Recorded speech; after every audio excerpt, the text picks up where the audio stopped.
Dans beaucoup de modules, je pense à cybersécurité notamment, je pense à management de la santé, sécurité, il y a des mini-modules qui sont faits en réalité virtuelle. Donc on met un casque à tout le monde et une des compétences va passer par l'apprentissage en utilisant un module VR par exemple.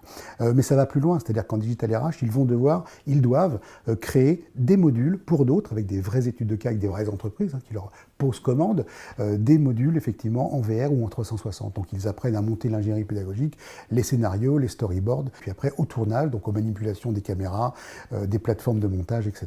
pour après avoir entre 2 et 10 minutes par mini-module dans un casque. Et ça fonctionne très bien. Comment les organisations utilisent déjà la VR ou le 360? Ils l'utilisent déjà pas mal. Surtout les grandes entreprises, il est clair, et ça commence pour le onboarding par exemple. On va donner cette possibilité à un individu via un casque à rentrer dans l'entreprise sans y être, à découvrir des problématiques, les valeurs de l'entreprise, à poser des questions, à valider par touche, ABCD, etc., comme on fait en VR ou en jeu.